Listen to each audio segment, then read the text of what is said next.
Hello students, welcome to online lectures. We are studying chapter 4, that is laws of motion. In the previous lecture we have studied about couple and its torque. Today in this lecture we are going to prove that the moment of couple is independent of the axis of rotation. Figure shows a rectangular sheet. Any object would do, free to rotate about a fixed axis of rotation perpendicular to the plane of the figure as shown. A couple consisting of forces F bar and minus F bar is acting on the sheet at different locations. खालील आकृतीमध्ये एक rectangular sheet दाखवलेली आहे. त्याऐवजी तुम्ही कुठलाही object घेऊ शकता. तो ऑब्जेक्ट जो आहे is free to rotate about a fixed axis of rotation. एका फिक्स्ड ॲक्सिस भोवती तो ऑब्जेक्ट, तो रेक्टँग्युलर शीट रोटेशनसाठी फ्री आहे. Axis of rotation is perpendicular to the plane of the figure आणि a couple consisting of forces F bar and minus F bar is acting on the sheet at different locations. हे rectangular sheet आहे.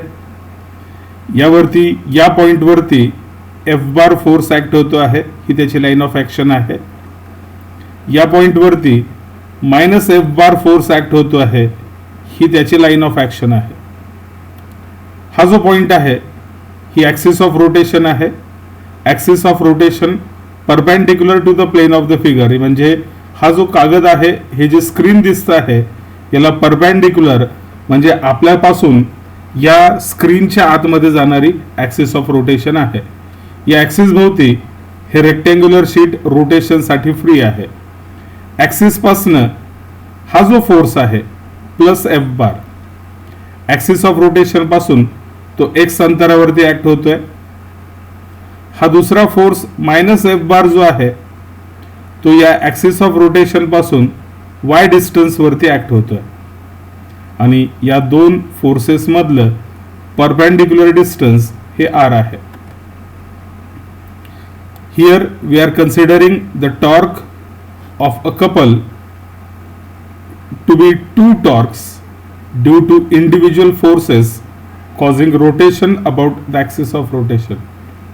इथं या बॉडीवरती जो torque आपण consider करतो आहे, कपलमुळे जो टॉर्क ऍक्ट होतोय त्याला आपण दोन टॉर्क मध्ये डिवाइड करणार आहोत.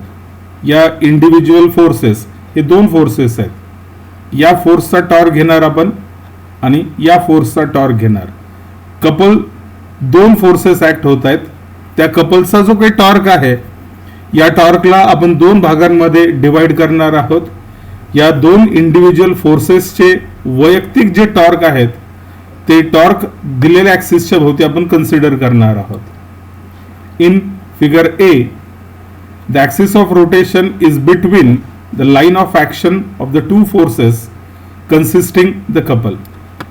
इथं या आकृती ए मध्ये, म्हणजे ही जी आकृती ए आहे, वरची आकृती ए आहे, या आकृतीमध्ये ॲक्सिस ऑफ रोटेशन जी आहे या दोन फोर्सेसच्या मध्ये आहे. Axis of rotation is between the line of action of the two forces constituting the couple. Perpendicular distance of the axis of rotation from the force F bar and minus F bar are x and y respectively. F bar या फोर्सचं axis of rotation पासूनचं अंतर x आहे. Minus F bar या फोर्सचं axis of rotation पासूनचं अंतर y आहे. Rotation due to the pair of forces in this case is anti clockwise from top view. वरतून जर बघितलं तर ह्या कपलमुळे जो काही टॉर्क ऍक्ट होतो आहे तो टॉर्क या बॉडीला अँटी क्लॉकवाईज डायरेक्शन मध्ये रोटेट करतो आहे. Directions of individual torques due to the two forces are the same. या फोर्सचा टॉर्क आणि या फोर्सचा टॉर्क जर घेतला तर हे दोन्ही टॉर्क अँटी क्लॉकवाईज डायरेक्शन मध्ये असणार आहे. मग इंडिव्हिज्युअल फोर्सेसचे टॉर्क किंवा त्या कपलचा टॉर्क हे दोन्ही एकाच सेन्स मध्ये आहे, एकाच दिशेमध्ये आहे, अँटी क्लॉकवाईज डायरेक्शन मध्ये. देअरफॉर टोटल टॉर्क टाऊ जर काढायचा असेल, टाऊ म्हणजे एकूण टॉर्क, एकूण टॉर्क दोन फोर्सेसने बनलेला आहे. Torque due to plus f force plus torque due to minus f force. Torque साठी आपल्याला फोर्स रिलेशन माहिती आहे. टॉर्क म्हणजे force into perpendicular distance from axis of rotation. हा फोर्स एफ आहे आणि ऍक्सिस ऑफ रोटेशन पासूनचं त्याचं परपेंडिक्युलर डिस्टन्स एक्स आहे. मग टाऊ प्लस ची किंमत x multiplied by F plus दुसरा फोर्स जो आहे त्याचं फक्त मॅग्निट्यूड घ्यायचं. जरी तो मायनस एफ असला तर फोर्स मॅग्निट्यूड एफ आहे आणि ऍक्सिस ऑफ रोटेशन पासूनचं त्याचं अंतर वाय आहे. मग टाऊ मायनस ची किंमत ही वाय मल्टिप्लाइड बाय एफ आहे. या दोघांमधनं एफ कॉमन काढला तर x plus y times f. पण एक्स आणि वाय हे अंतर आर आहे. So is equal to r multiplied by f. मग आता इथं बघा ऍक्सिस ऑफ रोटेशन कुठेही असो या एक्स आणि वाय अंतरावरती अवलंबून नाहीये तर फोर्स वरती अवलंबून आहे आणि त्या दोन फोर्स मधलं जे परपेंडिक्युलर डिस्टन्स आहे त्यावरती अवलंबून आहे. ऍक्सिस ऑफ रोटेशन तुम्ही कुठेही हलवली या लाईन्सच्या मध्ये तरी त्या ऍक्सिस ऑफ रोटेशन वरती टॉर्क या कपलचा जो टॉर्क आहे तो अवलंबून नाही. आता दुसरं उदाहरण घेऊ. In figure b lines of action of both the forces are on the same side of the axis of rotation. या आकृतीमध्ये बघा ही ऍक्सिस ऑफ रोटेशन आहे. ही लाईन आहे ऍक्सिसची. पहिला फोर्स हा या पॉइंट वरती ऍक्ट होतोय आणि दुसरा फोर्स हा या पॉइंट वरती ऍक्ट होणार आहे. मग इथं दोन्ही फोर्सेसच्या एका बाजूला ऍक्सिस ऑफ रोटेशन आहे. पहिल्या आकृतीमध्ये काय होतं दोन्ही फोर्सेसची लाईन ऑफ ऍक्शन जी होती त्याच्यामध्ये कुठेतरी ऍक्सिस ऑफ रोटेशन होती. इथं या फिगर बी मध्ये ऍक्सिस ऑफ रोटेशन या दोन्ही फोर्सेसची जी काही लाईन ऑफ ऍक्शन आहे त्याच्या एका बाजूला ऍक्सिस ऑफ रोटेशन आहे. In the figure b line of action of both the forces are on the same side of the axis of rotation. Thus, in this case, the rotation of plus f bar is anti-clockwise, while that of minus f bar is clockwise from the top view. वरतून जर बघितलं ही axis of rotation आहे. जर मी इथं force apply केला तर या फोर्समुळे body जी आहे ही या दिशेमध्ये रोटेट होईल अँटी क्लॉकवाईज डायरेक्शन मध्ये. आणि जर हा मायनस एफ बार फोर्स आपण इथं अप्लाय केला तर ही बॉडी जी आहे या फोर्समुळे बॉडी ऍक्सिसच्या भोवती या दिशेमध्ये रोटेट होईल. म्हणजे इथं हा फोर्स क्लॉकवाईज डायरेक्शन मध्ये रोटेशन घडवतोय, हा फोर्स अँटी क्लॉकवाईज डायरेक्शन मध्ये रोटेशन घडवणार आहे. As a result their individual torques are oppositely directed. मग एकाचं क्लॉकवाईज डायरेक्शन मध्ये दुसऱ्याचं अँटी क्लॉकवाईज डायरेक्शन मध्ये, म्हणजे दोन्ही टॉर्क्स जे आहेत हे ऑपोजिटली डायरेक्टेड आहेत. Perpendicular distances of the force F and minus F from the axis of rotation are Q and P respectively. या plus F force distance axis of rotation पासून हे डिस्टन्स Q आहे आणि हा मायनस फोर्स इथे act होतो आहे त्याचं ऍक्सिस ऑफ रोटेशन पासूनचं अंतर हे P आहे. आणि या ज्या दोन ऍक्सिस आहेत या दोन ऍक्सिस मधलं अंतर हे R आहे. आता लक्षात घ्या टॉर्क जेव्हा अँटी क्लॉकवाईज डायरेक्शन मध्ये असतो तेव्हा तो पॉझिटिव्ह असतो आणि टॉर्क क्लॉकवाईज डायरेक्शन मध्ये असेल तर तो निगेटिव्ह घ्यायचा असतो. आता इथं बघा एकूण torque tau is equal to torque due to force plus f bar plus torque due to minus force minus F bar, पण त्याचं डायरेक्शन क्लॉकवाईज डायरेक्शन मध्ये आहे म्हणून प्लस गुणिले मायनस इथं मायनस चिन्ह येणार आहे. ऍक्च्युली प्लस पाहिजे आहे पण हा टॉर्क अँटी क्लॉकवाईज डायरेक्शन मध्ये आहे म्हणून तो पॉझिटिव्ह आणि टाऊ मायनस जो आहे तो क्लॉकवाईज डायरेक्शन मध्ये असल्यामुळे तो निगेटिव्ह घ्यायचा आहे. मग या टॉर्क टाऊ प्लस ची किंमत F multiplied by axis of rotation पासूनचं अंतर क्यू आहे. So q multiplied by F minus as it is. दुसरा टॉर्क जो आहे फोर्स आहे एफ आणि ऍक्सिस ऑफ रोटेशन पासूनचं अंतर हे आहे P. So P times F. दोघांमधनं F common निघेल Q minus P. Q minus P जर घेतला हे Q आहे त्यातनं पी म्हणजे एवढं अंतर वजा केलं तर आपल्याला शिल्लक राहणार आहे अंतर आर. सो पुन्हा उत्तर मिळालं आर एफ. मग टॉर्क पहिल्या केसमध्ये आर एफ आलं जर ॲक्सिस ऑफ रोटेशन दोन्ही फोर्सेसच्या लाईन ऑफ ॲक्शनच्या मध्ये असेल तर torque tau is equal to r f. जर ॲक्सिस ऑफ रोटेशन त्या दोन्ही फोर्सेसच्या लाईन ऑफ ॲक्शनच्या एका बाजूला असतील तरी देखील टॉर्कची किंमत तेवढीच राहते आहे r multiplied by f. From equation 4.21 and 4.22 it is clear that the torque of a couple is independent of the axis of rotation. Torque of rotation, torque जो असते कपलचा जो काही टॉर्क आहे तो ॲक्सिस ऑफ रोटेशन वरती अवलंबून नाही, independent आहे. पुढचं आर्टिकल आहे mechanical equilibrium. As a consequence म्हणजे परिणाम, as a result of Newton's second law the momentum of a system is constant in the absence of external unbalanced force. जर एखाद्या बॉडीवरती कुठलाही एक्सटर्नल अनबॅलन्स्ड फोर्स ऍक्ट होत नसेल तर बॉडीचं मोमेंटम जे आहे हे कॉन्स्टंट राहतं, कॉन्झर्व्ड राहतं. दिस इज कॉल्ड मेकॅनिकल इक्विलिब्रियम. मग बॉडीचा स्टेट बदलत नाही, बॉडीचं मोमेंटम कॉन्स्टंट राहतं. मग अशा परिस्थितीला, या सिच्युएशनला, या स्टेटला म्हणायचं आहे mechanical equilibrium. A particle is said to be in mechanical equilibrium if no net force is acting upon it. Particle mechanical equilibrium मध्ये आहे आपण असं केव्हा म्हणू शकू जर त्याच्यावरती कुठलाही नेट फोर्स, एकूण फोर्स त्याच्यावरती शून्य असेल, म्हणजे नेट फोर्स त्याच्यावरती ऍक्ट होत नसेल तर ती बॉडी जी आहे ती मेकॅनिकल इक्विलिब्रियम मध्ये आहे असं आपल्याला म्हणता येईल. For a system of bodies to be in mechanical equilibrium the net force acting on any part of the system should be zero.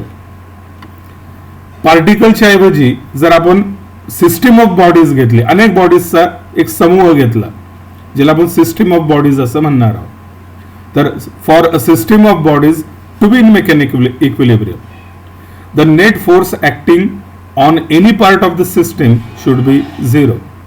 मग बॉडीचा समूह जर असेल तर तो समूह मेकॅनिकल इक्विलिब्रियम मध्ये असण्यासाठी काय आवश्यक आहे तर त्या सिस्टीम मध्ये कुठल्याही पार्टवरती नेट फोर्स जो आहे तो झिरो पाहिजे. पार्टिकल असेल तर त्या पार्टिकलवरचा नेट फोर्स झिरो पाहिजे. पार्टिकलच्या ऐवजी जर आपण सिस्टम ऑफ बॉडीज घेत असू तर मेकॅनिकल इक्विलिब्रियम साठी त्या सिस्टीमच्या कुठल्याही भागामध्ये net force should be equal to zero. In other words, velocity or linear momentum of all parts of the system must be constant or zero for the system to be in mechanical equilibrium.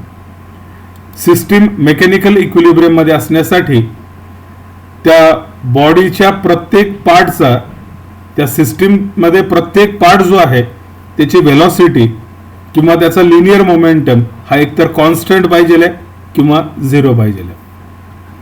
Also there is no acceleration in any part of the system.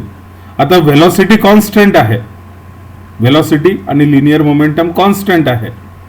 मग velocity constant आहे म्हणजे acceleration नाही, कारण velocity मध्ये परिवर्तन झालं तर acceleration निर्माण होणार आहे. इथे velocity constant आहे, so there is no acceleration in any part of the system. सिस्टीमच्या कुठल्याही पार्ट मध्ये ऍक्सलरेशन नसणार. Mathematically summation f bar is equal to zero for any part of the system for mechanical equilibrium. Mechanical equilibrium साठी सिस्टीमच्या कुठल्याही भागामध्ये सर्व forces ज्या सिस्टीम मध्ये ऍक्ट होतील त्या सर्व फोर्सेसची बेरीज ही झिरो असली पाहिजे. जर या सर्व फोर्सेसची बेरीज झिरो झाली तर ती सिस्टीम मेकॅनिकल इक्विलिब्रियम मध्ये असणार आहे. मग मेकॅनिकल इक्विलिब्रियम साठी मॅथमॅटिकल कंडिशन काय आहे तर मॅथमॅटिकल कंडिशन आहे summation of F bar is equal to zero. आता इक्विलिब्रियमचे 3 प्रकार आपल्याला स्टडी करायचे आहेत, स्टेबल, अनस्टेबल आणि न्यूट्रल इक्विलिब्रियम. मग हे 3 इक्विलिब्रियमचे प्रकार म्हणजे नेमकं काय आहे हे आपण इथे बघूया. Figure A, B and C या 3 आकृती आहेत. पहिली आकृती ए, ही दुसरी आकृती बी आणि ही तिसरी आकृती सी. Figure A, B and C show a ball at rest in 3 situations under the action of balanced forces. In all these cases, it is under equilibrium. However, potential energy wise, the 3 cases differ. या तिन्ही situations जे आहेत, या तिन्ही situations मध्ये balanced forces त्याच्यावरती act होत आहेत. ते सिस्टीम जी आहे या प्रत्येक सिच्युएशन मध्ये सिस्टीम ही इक्विलिब्रियम मध्ये आहे. पण पोटेन्शियल एनर्जीचा विचार केला तर प्रत्येक भागामध्ये, प्रत्येक सिस्टीम मध्ये, या प्रत्येक उदाहरणामध्ये पोटेन्शियल एनर्जी वेगवेगळी असणार आहे. Stable equilibrium. In figure A, the ball is most stable and is said to be in stable equilibrium. या सिच्युएशन मध्ये बॉल जो आहे तो सर्वात स्टेबल आहे आणि अशा स्थितीमध्ये ती वस्तू स्टेबल इक्विलिब्रियम मध्ये आहे असं आपल्याला सांगता येईल.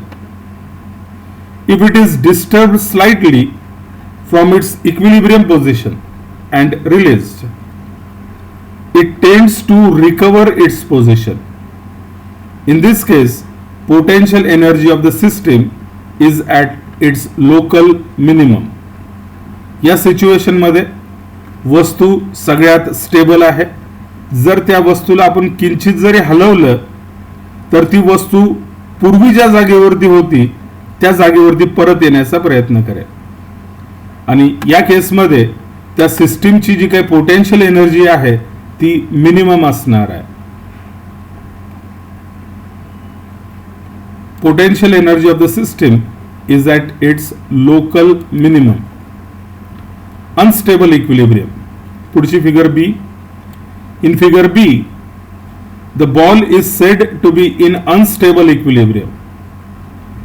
If it is slightly disturbed from its equilibrium position, it moves farther from that position. This happens because initially potential energy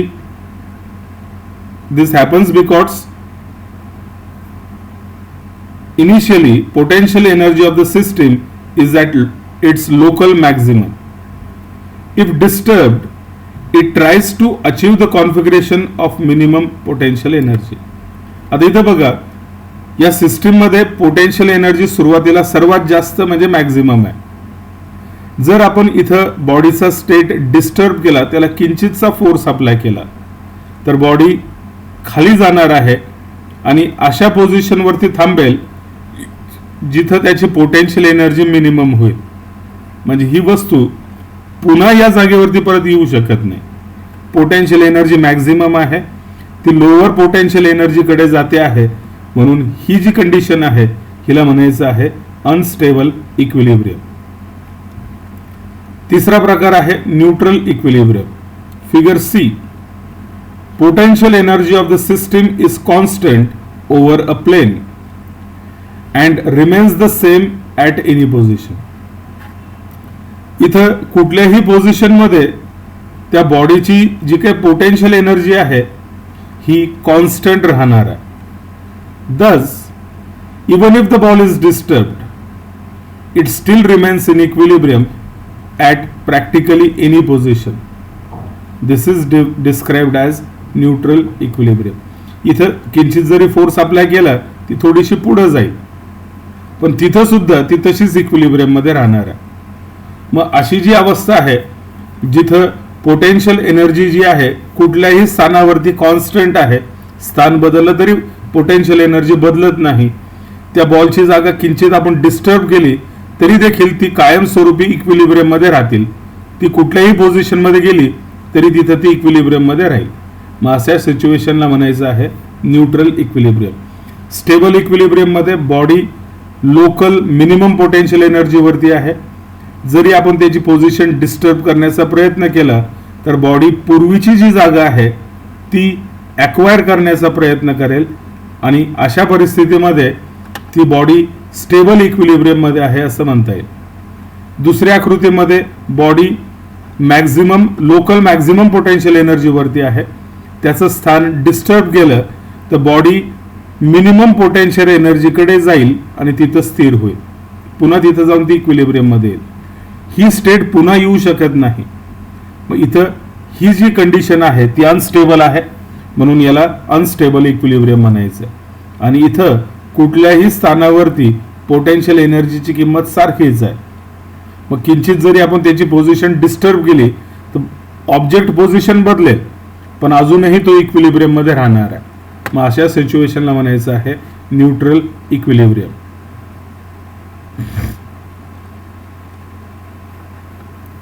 पुढचा भाग जो आपल्याला स्टडी करायचा आहे तो आहे centre of mass. As discussed earlier, Newton's laws of motion and many other laws are applicable for point masses only.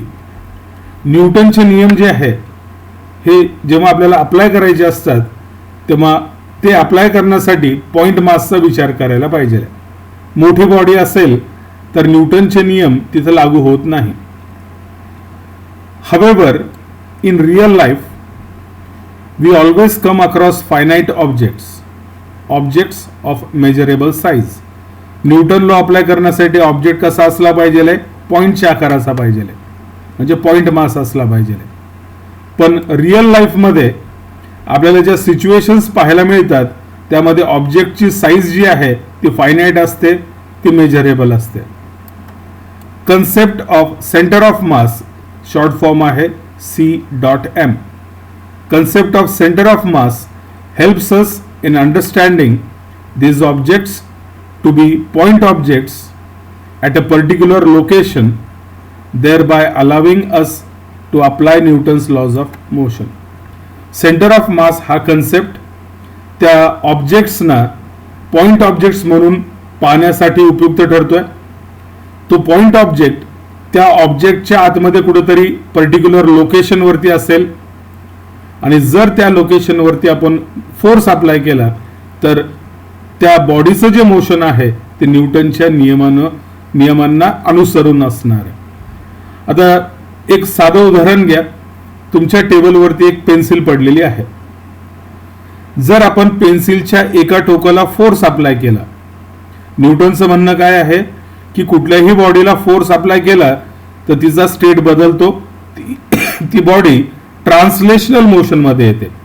Force बॉडीमध्ये translational motion घडवतो.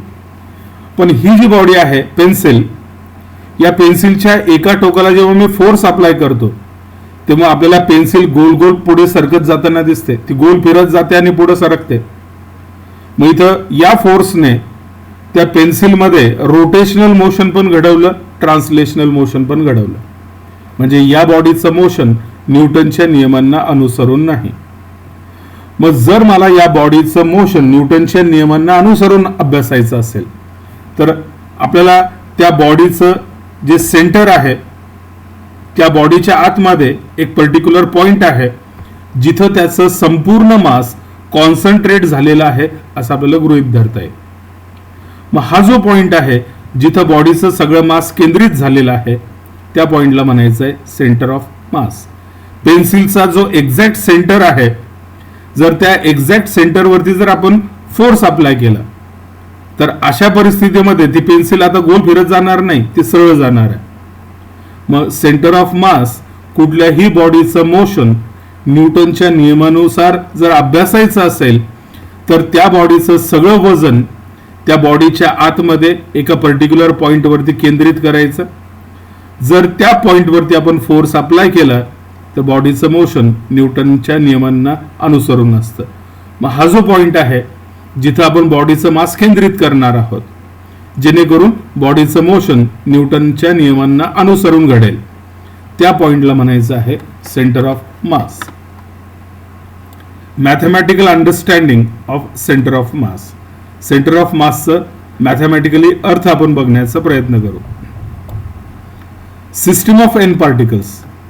एक बॉडी आहे, त्या बॉडीमध्ये एन पार्टिकल्स आहेत, याचा सेंटर ऑफ मास आपल्याला काढायचा आहे. Consider a system of N particles of masses m1 m2 dash dash dash up to mn. N particles आहेत, प्रत्येकाचे मासेस वेगळे आहेत. पहिल्या पार्टिकलचं मास m1, दुसऱ्याचं m2, असं करत करत शेवटच्या पार्टिकलचं मास mn. या सर्व मासेसची जर आपण बेरीज केली, summation mi, i going from 1 to n, i ची किंमत ही 1 पासून एक एकने वाढत जात, 1 2 3 4 ही वाढत जात, शेवटी कुठे संपणार आहे, n वरती. So summation mi, i going from 1 to n म्हणजे या सगळ्या मासेसची बेरीज, म्हणजेच आपल्याला काय मिळणार आहे, टोटल मास. त्या सिस्टीमचं टोटल मास मिळालं. Let r1 bar, r2 bar dash dash dash rn bar be their respective position vectors from a given origin. त्या प्रत्येक पार्टिकलचं दिलेल्या ओरिजिन पासूनचं पोझिशन वेक्टर हे r1 bar, r2 bar dash dash dash rn बार आहे असं गृहीत धरू. इथं बघा, ही कोऑर्डिनेट सिस्टीम आहे, हा त्याचा ओरिजिन आहे. इथं पहिला पार्टिकल आहे, मास आहे m1, ऍक्सिस ऑफ रोटेशन पासूनचं त्याचं अंतर r1 बार आहे. या पॉइंटचे कोऑर्डिनेट जर लिहिले मी तर हे कोऑर्डिनेट x1 y1 z1. दुसरा पार्टिकल जर घेतला, सपोज दुसरा पार्टिकल कुठेतरी आहे m2, हा m2 पार्टिकल इथं आहे, ओरिजिन पासूनचं त्याचं डिस्टन्स r2 बार आहे. या पॉइंटचे कोऑर्डिनेट जर लिहिले तर x2 y2 z2. असं करत पहिला पार्टिकल, दुसरा पार्टिकल, तिसरा, चौथा, शेवटचा पार्टिकल mn इथं आहे. या पार्टिकलचं ऍक्सिस ऑफ रोटेशन पासूनचं अंतर rn आणि त्या पार्टिकलचे, त्या पॉइंटचे coordinates xn yn zn. Position vector r bar of their center of mass from the same origin is given by. या सर्व पार्टिकलचा सेंटर ऑफ मास जो आहे, त्या सेंटर ऑफ मासचा पोझिशन वेक्टर काढण्यासाठी जो फॉर्म्युला आहे तो आहे r bar is equal to summation mi ri bar i going from 1 to n. म्हणजे प्रत्येकाचं मास आणि ऍक्सिस पासूनचं अंतर या गुणाकारांची बेरीज करायची, भागिले summation mi i going from m2 1 to n म्हणजे total mass of the system. प्रत्येक पार्टिकलचं मास आणि पोझिशन वेक्टरच्या गुणाकारांची बेरीज भागिले त्या सर्व सिस्टीमचं एकूण मास, म्हणजेच आपल्याला मिळणार आहे position vector of centre of mass. Summation mi ची किंमत म्हणजे या डिनॉमिनेटरची किंमत टोटल कॅपिटल M आहे, म्हणजे total mass of the system. Numerator as it is इथे ठेवला. If the origin itself is at the centre of मास. जर सेंटर ऑफ मास स्वतः ओरिजिन वरती असेल तर r बारची किंमत 0 घ्यावी लागेल. r बारची किंमत 0 असेल, आपल्याला माहिती आहे m तर 0 नाही, मग m ची किंमत 0 नाही म्हणजे या न्यूमरेटरची किंमत ही 0 असली पाहिजे. So if the origin itself is at the centre of मास, जर सेंटर ऑफ मास वरतीच ओरिजिन असेल तर r बारची किंमत 0 असेल आणि r बारची किंमत 0 आहे म्हणजे summation mi ri bar i going from 1 to n is equal to 0. Then summation mi ri bar gives the moment of masses similar to moment of force about the center of mass. mi ri हा जो काही गुणाकार आहे याला काय म्हणतो आहे तो मोमेंट ऑफ मासेस. जसं आपण मोमेंट ऑफ फोर्स बघितलं, मोमेंट ऑफ फोर्स काय होतं तर फोर्स आणि ऍक्सिस पासूनचं डिस्टन्स यांचा गुणाकार. मग इथं बघा मास आणि त्या मासचं ऍक्सिस पासूनचं अंतर या दोघांचा गुणाकार आहे. मग मोमेंट ऑफ फोर्स सारखंच आहे. मोमेंट ऑफ फोर्स मध्ये फोर्स गुणिले ऍक्सिस पासूनचं अंतर, त्याच्याऐवजी तर काय झालेलं आहे, मास गुणिले त्या मासचा ऍक्सिस ऑफ रोटेशन पासूनचं अंतर. म्हणून मोमेंट ऑफ फोर्सच्या समानतेनुसार या गुणाकाराला आपण काय नाव देतो आहे, मोमेंट ऑफ फोर्स. याला नाव देतोय आपण मोमेंट ऑफ मासेस. मासचा मोमेंट आहे. Thus, center of mass is a point about which the summation of moment of masses in the system is 0. Center of mass हा एक असा पॉइंट आहे की जर आपण त्या पॉइंटच्या वर भोवती मोमेंट ऑफ मासेसचं समेशन जर घेतलं, त्या सिस्टीम मध्ये असणाऱ्या सर्व मासेसचं मोमेंट जर घेतला, तर ते समेशन नेहमी किती येणार आहे, 0. तर सेंटर ऑफ मास साठी ही सर्वात महत्वाची कंडिशन आहे. Centre of mass at a point about which the summation of moment of masses in the system is 0. आता कोऑर्डिनेटच्या स्वरूपात घेऊ. If x1 x2 dash dash dash xn are the respective x coordinates of r1 r2 dash dash dash up to rn, the x coordinate of the center of mass is given by x is equal to coordinate च्या स्वरूपात लिहायचं असेल तर summation mi xi, इथं पुन्हा i ची किंमत 1 पासून n कडे, डिवायडेड बाय समेशन m.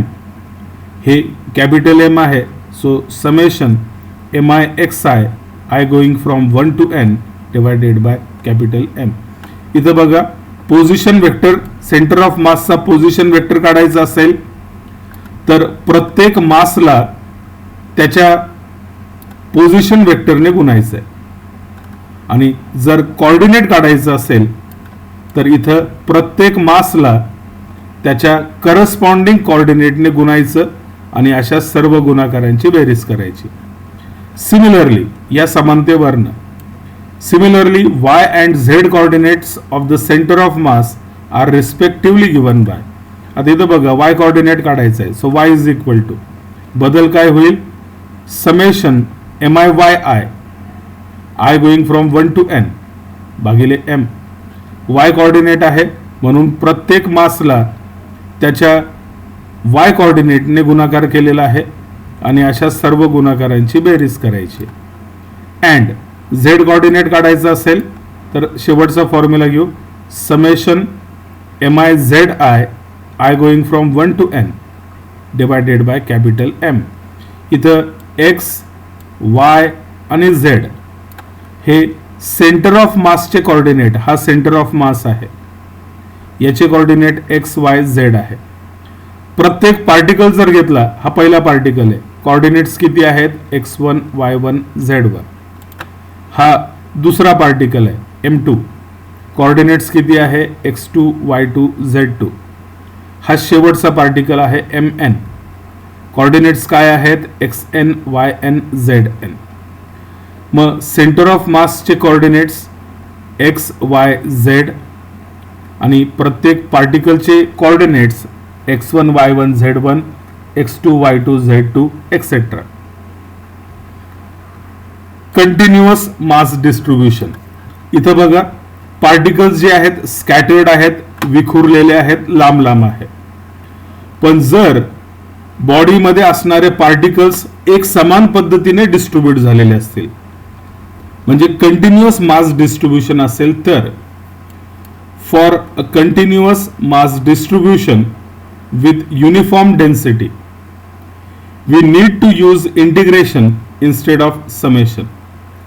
मग जर मास डिस्ट्रीब्युशन कंटिन्युअस असेल, बॉडीची डेन्सिटी युनिफॉर्म म्हणजे कॉन्स्टंट असेल, तर समेशन चिन्हाच्या ऐवजी आपल्याला इंटिग्रेशन चिन्हाचा वापर करायचा आहे. In this case the position vector of centre of mass is given by R bar is equal to, इथं बघा समेशन चिन्ह होतं, त्याच्याऐवजी इंटिग्रेशन, समेशन चिन्हाच्या ऐवजी इंटिग्रेशन.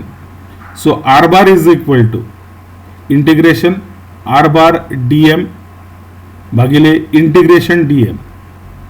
इंटिग्रेशन dm म्हणजे total mass of the body system म्हणजे capital M. So r bar is equal to integration r bar into dm, where integration dm is equal to capital M is the total mass of the object. Then the Cartesian coordinate of the center of mass हे position वेक्टरच्या स्वरूपात आहे. पण जर आपल्याला centre of मासच्या position वेक्टरच्या ऐवजी त्याचे कोऑर्डिनेट पाहिजे असतील तर इथं बघा x इज इक्वल टू काय येणार आहे, वरच्या इक्वेशन प्रमाणेच फक्त समेशनच्या ऐवजी इंटिग्रेशनचा वापर करायचा आहे.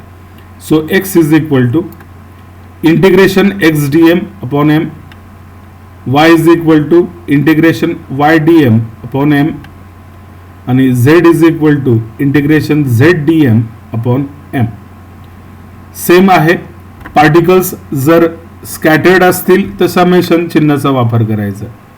पार्टिकल म्हणजे मास जर युनिफॉर्मली डिस्ट्रीब्युटेड असतील आणि डेन्सिटी युनिफॉर्म असेल तर आपल्याला समेशन चिन्हाच्या ऐवजी इंटिग्रेशन चिन्ह वापरायचं. Using the expression given above, the centre of mass of uniform symmetric objects can be obtained. Some of these are listed in the given table, below table. काही उदाहरणं दिलेले आहेत सेंटर ऑफ मासचं स्थान, त्याच्यामध्ये आपण इथे लोकेट करणार आहोत.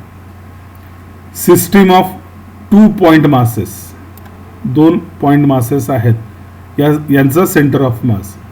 Centre of mass divides the distance in inverse proportion to their masses. Centre of मास जो आहे मासेसच्या इनवर्स प्रपोर्शन मध्ये असेल. मग आता इथं बघा हे 2 मासेस आहेत. या 2 मासेस पैकी याच्यापेक्षा याचं मास कमी, छोटा दाखवलेला, हा डॉट छोटा दाखवलेला आहे म्हणजे मास कमी आहे. मग ज्याचं मास कमी आहे त्याचं ऍक्सिस ऑफ रोटेशन पासूनचं अंतर जास्त असेल. इथं बघा सेंटर ऑफ मास इथं आहे, हे अंतर कमी आहे, हे अंतर जास्त आहे. मग ज्याचं मास कमी त्याचं अंतर जास्त म्हणजे इनवर्स प्रपोर्शन आहे. याचं मास जास्त आहे म्हणून ऍक्सिस पासूनचं त्याचं अंतर कमी आहे. मग 2 पॉइंट सिस्टीम जर घेतली तर centre of mass divides the distance in inverse proportion of masses. Any geometrically symmetric objects of uniform density, कुठलीही वस्तू जर सिमेट्रिक असेल आणि त्याची डेन्सिटी युनिफॉर्म असेल तर centre of mass is at geometrical centre of the object. त्या बॉडीचा जो सेंटर असेल त्या सेंटरवरती असेल. उदाहरणार्थ जर आपण एखादा स्पियर घेतला तर स्पियर जर घेतला तर त्याचा सेंटर ऑफ मास त्या स्पियरच्या सेंटरवरती असेल. जर आपण एक युनिफॉर्म स्केल घेतली, पट्टी घेतली, तर त्या पट्टीचा सेंटर ऑफ मास त्याच्या सेंटरला असेल. मग जर 50 सेंटीमीटरची पट्टी असेल तर त्याचा centre of mass exactly 25 centimetre वरती असेल. आयसोस्केलिस ट्रायंग्युलर प्लेट, आयसोस्केलिस ट्रायंग्युलर प्लेट जर घेतली तर त्याचा सेंटर ऑफ मास जो आहे, या सेंटर ऑफ मास हा त्रिकोण जो आहे तो एक्स ऍक्सिस वरती ठेवलेला आहे आणि त्याचा जो सेंटर ऑफ मास आहे त्याचं अंतर म्हणजे त्याची एकूण हाईट जेवढी असेल इथून या टोकापर्यंतचं जे अंतर आहे ते h म्हटलेलं आहे. मग सेंटर ऑफ मासचं एक्स ऍक्सिस पासूनचं अंतर किती असेल, h/3. राईट अँगल्ड ट्रायंग्युलर प्लेट, इथं एक कोन 90चा आहे आणि आकार त्रिकोण आहे.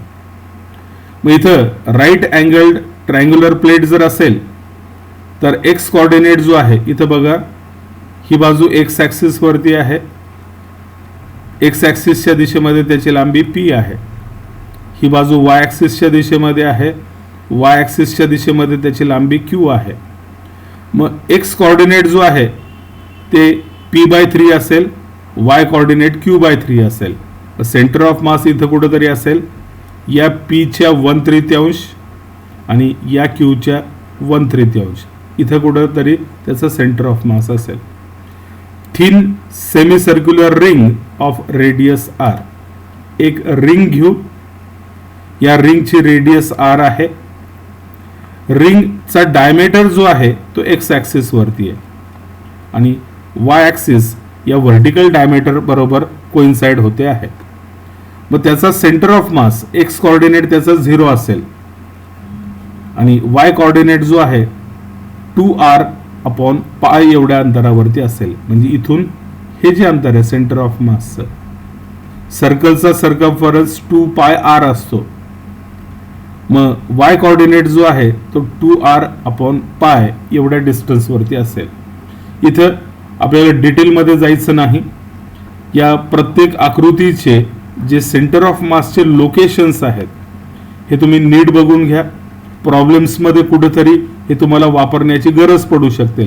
बोर्ड परीक्षेमध्ये नाही, पण ऑब्जेक्टिव्ह स्पर्धा परीक्षा ज्या असतात त्या स्पर्धा परीक्षेमध्ये तुम्हाला अशा नॉन सिमेट्रिक बॉडीज ज्या आहेत त्यांचं सेंटर ऑफ मास लोकेट करा किंवा ते कुठं असेल हे ओळखण्याचा प्रॉब्लेम विचारला जाऊ शकेल. आपण इथं थांबणार.